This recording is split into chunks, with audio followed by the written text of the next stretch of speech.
वाटेल ते सगळ्या गोष्टी आपल्या सतत सतत मला सगळे मारतायत. अरे कशासाठी मारतायत?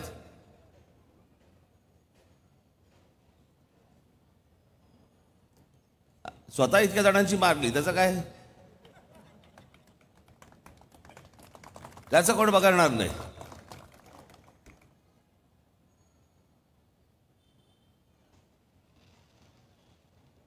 सकाळपासून माझे ते सगळे इंटरव्ह्यू सुरू आहेत.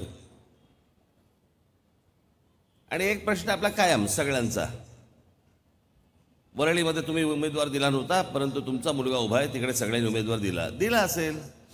प्रत्येकाच्या वृत्तीचा भाग येतो, प्रत्येकाचा भाग येतो, प्रत्येकाची विचार करण्याची पद्धत असते, प्रत्येकाचा एक असतो ना, एक उदार विचार असतो. ती दृष्टी प्रत्येकाकडे नसते. त्याला आपण काय करणार?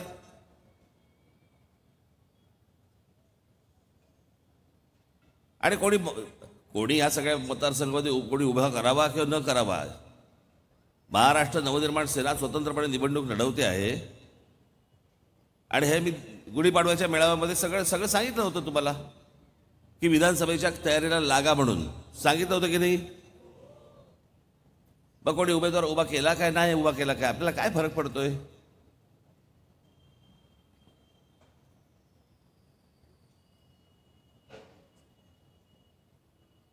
मग मला सांगितलं, मला विचारतात प्रश्न की तुम्ही भूमिका बदललीत. म्हटलं मी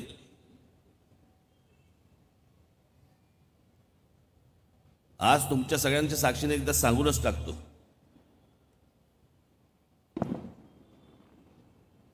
शिवसेना भारतीय जनता पक्षाने निवडणूक लढवली आणि काँग्रेस राष्ट्रवादीने निवडणूक लढवली. लोकांनी शिवसेना भारतीय जनता पक्षाला मतदान केलं, लोकांनी काँग्रेस राष्ट्रवादीला मतदान केलं. हे तर बरोबर आहे. 2019ची निवडणूक संपल्यावरती माननीय बाळासाहेबांची पूर्ण हयात गेली ज्या काँग्रेसला विरोध करण्यामध्ये. स्वतःच्या स्वार्थासाठी, स्वतःच्या गळ्यामध्ये मुख्यमंत्री पदाची माळ घालण्यासाठी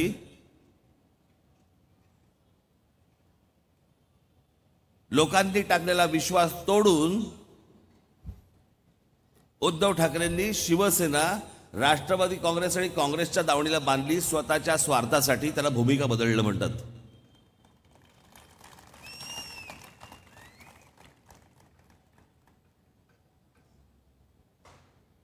मी माझ्या स्वार्थासाठी नाही बदलली भूमिका.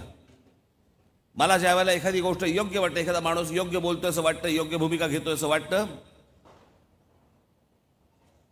मी त्यावेळेला त्याची प्रशंसा करतो. मला असं वाटतं की चुकीच्या भूमिका येत आहेत, चुकीच्या भूमिका घेतल्या जात आहेत, त्यावेळेला मी टीकाही करतो. ते पंतप्रधान झाल्यानंतर ते मला पूर्ण होताना दिसेना, वेगळ्याच गोष्टी यायला लागल्या. नोटा काय बंद होत आहेत, पुतळे काय उभे राहत आहेत. काँग्रेसच्या काळामध्ये ज्या ज्या योजनांना विरोध केला होता, यांच्या काळामध्ये जर समजा त्याच योजना येणार असतील, मग त्याला विरोध का केला होता? जर काँग्रेसच्या काळामध्ये जर सिलेंडर महाग झाले होते, तर मग यांच्या पुढच्या काळामध्ये सिलेंडर जास्तीत जास्त अजून कसे काय महाग झाले?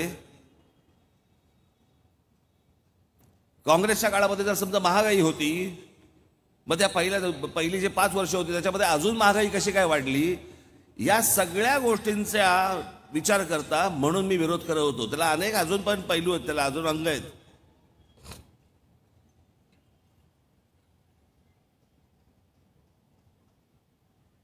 दोन 2019ची निवडणूक संपली आणि 2019च्या निवडणूक संपल्यानंतर अनेक गोष्टी अशा झाल्या की ज्या योग्य झाल्या, चांगल्या झाल्या. जसं काश्मीरमधला 370 कलम हटवलं गेलं, जसं ज्या कारसेवकांनी इतके कष्टाने तिथपर्यंत गेले होते, ते बाबरी मशीद तुटली, फोडली, जे कारसेवक तिकडे गेले असताना ज्या मुलायमसिंग यादवांच्या पोलिसांनी तिकडे उत्तर प्रदेशमध्ये गोळ्या झाडल्या होत्या कारसेवकांवरती, अनेक कारसेवक त्याच्यामध्ये गेले. त्या मला अजूनही डोळ्यासमोर ते चित्र.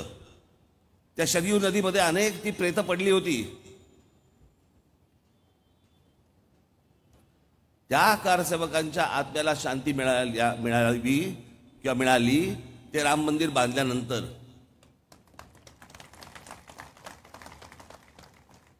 याचा अर्थ प्रत्येक ठिकाणी मंदिरं बांधत सुटा असा नाही होत, पण इतक्या वर्षांचा पडलेला प्रलंबित प्रश्न होता तो एक वेळ सुटला. अभिनंदन नाही करायचं.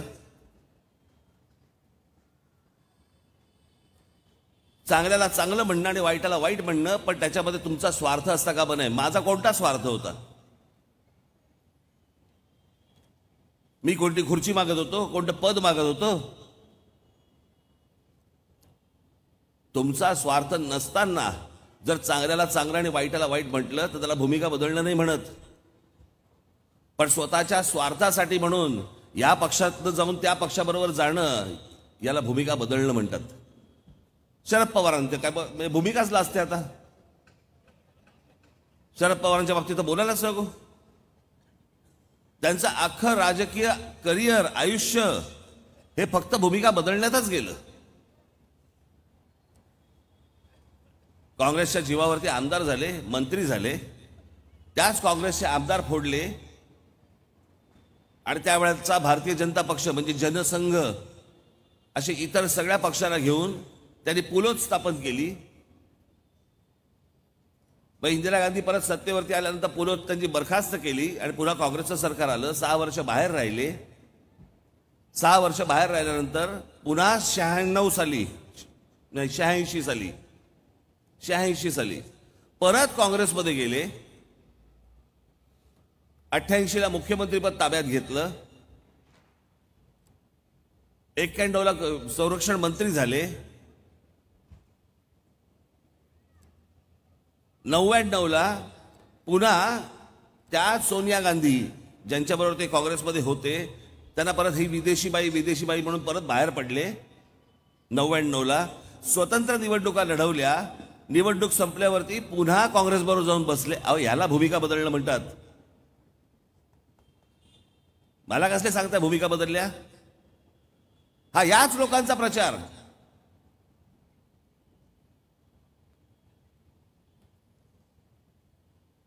आतापर्यंत काढून बघा. महाराष्ट्र नवनिर्माण सेनेने आतापर्यंत अशा कोणत्या भूमिका बदललेल्या आहेत? मी तुम्हाला भूमिका बदलल्या भारतीय जनता पक्षाने बदललेल्या आहेत. काही वेळेला परिस्थिती त्या राज्यांमध्ये तशी होत जाते. त्यावेळेला काही भूमिका तुम्हाला घ्याव्या लागतात, काही असतात. सगळ्यांनी बदललेले आहेत, पण त्या राजकारणासाठी आहेत. मी कोणतं पद पदरामध्ये पाडून घेण्यासाठी म्हणून बदलली नव्हती.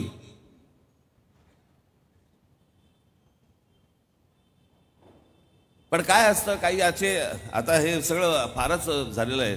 अनेक पत्रकार चांगले आहेत, स्वतःचा प्रामाणिक पत्रकारिता जपतायत, पण अनेक पत्रकार असे आहेत जे अनेक पक्षांच्या राजकीय पक्षांच्या दावणीला बांधलेले आहेत.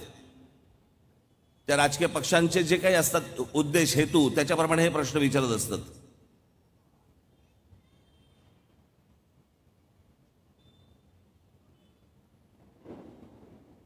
मला काल तो एक जण मला पत्रकार सांगत होता, पण ते आता तुम्ही भारतीय जनता पक्षाची कुठची भाषा बोलताय? म्हटलं मी कुठची भाषा बोलतोय?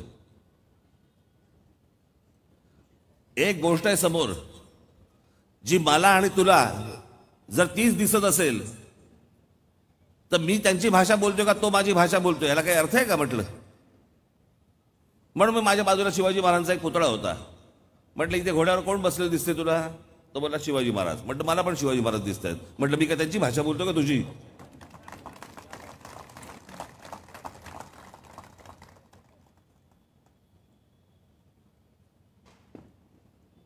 सगळा खेळ करून ठेवलाय राजकारणाचा.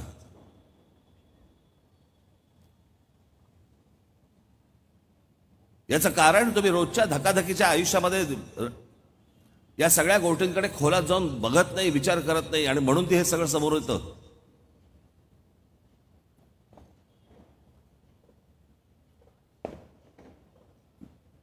मी आता तुम्हाला एक सहज म्हणून एक उदाहरण सांगतो. मी आता तिथून आलो म्हणून तुम्हाला सांगतो, सुचलं म्हणून. आपल्या कोकणामध्ये एक अणुऊर्जा प्रकल्प येणार होता, तुम्हाला माहिती आहे? आठवतं तुम्हाला? अणुऊर्जा प्रकल्प येणार होता आणि या अणुऊर्जा प्रकल्पाला उद्धव ठाकरेंनी विरोध केला होता. आठवतं तुम्हाला? आणि मग तो अणुऊर्जा प्रकल्प आपल्याकडनं गेला का आहे आता मला कल्पना नाही, परंतु त्याचं काम थंड झालेलं आहे. काय कारण दिली होती? त्या अणुऊर्जा प्रकल्प जर समजा आपल्याकडे आला आणि जिथे कोकणामध्ये तो उभा राहील तिथे जर समजा भूकंप झाला आणि सुनामी आली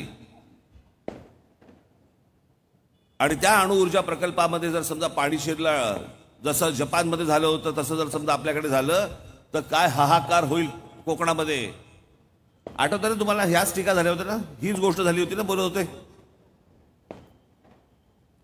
अणुऊर्जा प्रकल्पाला विरोध करणाऱ्या उद्धव ठाकरेंना कल्पना नाही का हो? सर्वात जास्ती लोकसंख्या असलेलं जे शहर आहे ते मुंबई शहर आहे. त्या मुंबई शहरामध्ये 1960 साली भाभा ऑटोमिक रिसर्च सेंटर इकडे चेंबूरला उभं केलंय, ज्याच्यामध्ये न्यूक्लिअर रिॲक्टर आहे. त्याच्यामध्ये जर शहराच्या मध्यात जर समजा अणु प्रकल्प जर समजा आपल्याकडे आहे तर कोकणातला अणुऊर्जा प्रकल्प तुम्ही रद्द का करायला लावलात? कोणत्या उद्योगपतीने तुम्हाला सांगितलं होतं? कोण तुमच्या मागे लागले होते हे बंद करण्यासाठी म्हणून? कारण ह्यांचे विरोध करतात त्याला कोणतरी उद्योगपती मागे असतोच, त्याशिवाय विरोध करत नाहीत. आता पण नाणारचा प्रकल्प, ऑइल रिफायनरी येणार होती तिकडे. मग आता विचार करून बघा की उद्धव ठाकरेंनी कोकणामध्ये येणाऱ्या ऑइल रिफायनरीला विरोध केला. कशासाठी विरोध केला?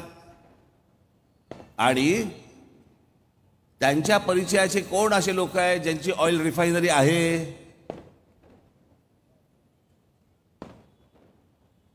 ज्यांच्या ते लग्नाला जातात.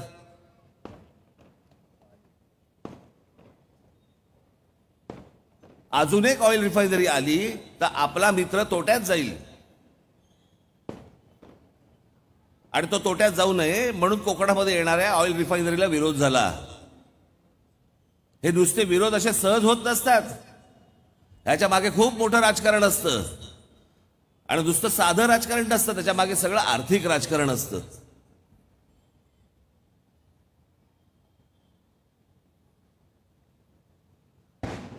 आज इकडचा बीडीडी चाळीचा विकास, धारावीचा विकास, अनेक जे विकास सुरू आहेत, आज धारावीच्या विकासाला उद्धव ठाकरे विरोध करतायत. याच्या मागे देखील आर्थिक राजकारणच आहे. हे साधं सुद्धा नाही आहे. उगाच काहीतरी विरोध करायचा म्हणून विरोध नाही येतो.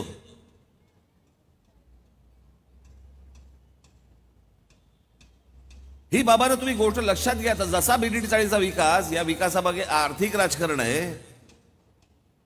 काय होणार आहे काय नाही होणार आहे? आज माझ्याकडे अनेक बीडीडी चाळीमधले अनेक माझ्याकडे रहिवासी आले होते, अनेक व्यापारी येऊन गेले. त्यांच्या समोर त्या सगळ्या लोकांना बसवलं, मुख्यमंत्र्यांच्या समोर बसवलं.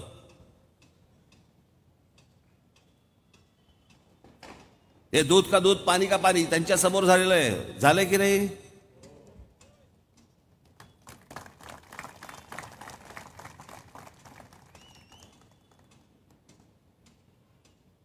तुम्ही या महाराष्ट्राचे नागरिक आहात, तुम्ही या मुंबईचे नागरिक आहात, तुम्ही कसले रडताय? विदेशी वजा वरळी कोळीवाड्याच्या सभेमध्ये मी म्हटलं, तुम्ही काय सांगताय? नाही, मला 250 स्क्वेअर फुटापेक्षा 300 स्क्वेअर फूट दिलं ना तर मला बरं, म्हणजे मला 400 स्क्वेअर फूट. तुम्ही कसले फोटो बघताय? तुम्ही स्वतः हक्काने सांगायला पाहिजे की आम्हाला एवढी घरं, आम्हाला एवढे स्क्वेअर फूट पाहिजेत. अर्थात त्याच्यामध्ये प्रकल्पही झाला पाहिजे. पण दिलं होतं इथे वरळीमध्ये देखील, ते शिवसेना भारतीय जनता पक्षाला दिलं होतं, काँग्रेस राष्ट्रवादीला दिलेलं नव्हतं. आणि निवडणूक झाल्यानंतर तीच शिवसेना काँग्रेस राष्ट्रवादी बरोबर जाऊन बसते, स्वतःच्या गळ्यात मुख्यमंत्री पदाची माळ घालून घेते आणि मुलाच्या गळ्यामध्ये मंत्रिपदाची माळ घालून घेते. ज्यांच्या विरोधात हयात ज्यांची विरोधामध्ये गेली आपली माननीय बाळासाहेबांची एक क्लिप आहे, मी ती पुढे दाखवणार आहे एकदा. आणि त्याच्यामध्ये माननीय बाळासाहेब सांगतायत की माझ्या शिवसेनेची काँग्रेस जर समजा होताना दिसली, मी शिवसेना नावाचं दुकान बंद करून टाकेन.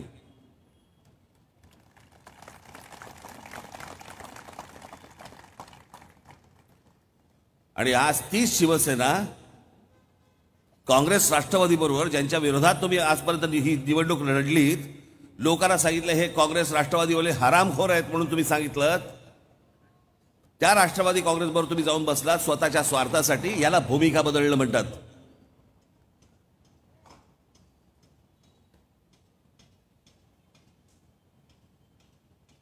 आणि तुम्हाला कारण काय सांगतायत की आमची 2.5 वर्ष ठरली होती. कधी, कुठे? निवडणुकीच्या अगोदर तुम्ही आम्हाला का नाही सांगितलं?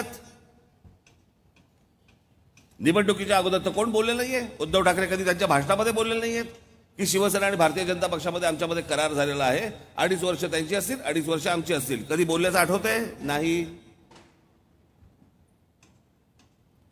ज्या वेळेला 2019ला निकाल लागले आणि त्यांच्या लक्षात आलं की आपल्याशिवाय ह्यांची सरकार बसू शकत नाही, त्यावेळेला त्यांनी भारतीय जनता पक्षाला पिळायला सुरुवात केली की आम्हाला 2.5 वर्ष द्या. अमित शहा म्हणाले की तुम्हाला 2.5 वर्ष आम्ही देतो आणि आम्ही 2.5 वर्ष घेतो. मी तुम्हाला 2 सभा सांगतो, 2 सभा. एक नरेंद्र मोदींची सभा आणि एक अमित शहाची सभा. या दोन्ही सभांना उद्धव ठाकरे व्यासपीठावरती होते आणि या दोन्ही सभांमध्ये एका सभेमध्ये मोदी आणि एका सभेमध्ये शहा हे दोघेही बोललेत की येणाऱ्या विधानसभेच्या निकालानंतर महाराष्ट्रामध्ये देवेंद्र फडणवीस आमचे मुख्यमंत्री असतील. उद्धव ठाकरे त्याला व्यासपीठावरती बसले होते. का नाही आक्षेप घेतलात? का नाही विचारलं अमित शहाना? अरे आपलं तर ठरलं होतं 2.5 वर्षाचं, हे तुम्ही काय सांगताय देवेंद्र फडणवीसांचं? निवडणुकीचे निकाल लागेपर्यंत उद्धव ठाकरे काहीही या विषयामध्ये कधीही बोललेले नाहीयेत. काढून बघा. आता तर काढणं सोपं आहे. जा युट्यूबवरती जा आणि 2019च्या उद्धव ठाकरेंच्या सगळ्या सभा ऐका. कुठेतरी बोललेत की बाबा 2.5 वर्ष आमची आहेत, 2.5 वर्ष त्यांची आहेत, बोललेत का? दाखवा. मग निकालानंतर कुठून आलं हे सगळं? ज्या दिवशी निकाल लागला त्यावेळेला भारतीय जनता पक्षाबरोबर पिळवणूक चालू होती आणि त्याच वेळेला काँग्रेस राष्ट्रवादी म्हणजे शरद पवार आणि काँग्रेस बरोबर ह्यांची आतून चर्चा पण सुरू होती. हा तुमच्या मताचा अपमान नाहीये? जर समजा मी त्यावेळेला उमेदवार उभा केला नव्हता, या वरळी मतदारसंघाबद्दल तुम्ही भरघोस मतांनी त्यांचा उमेदवार निवडून दिलात, तोही शिवसेना भारतीय जनता पक्ष म्हणून निवडून दिलात आणि निवडणुका झाल्यानंतर ज्यांच्या विरोधात तुम्ही निवडणुका लढवल्यात, ज्यांच्या विरोधात तुम्ही मतदान केलं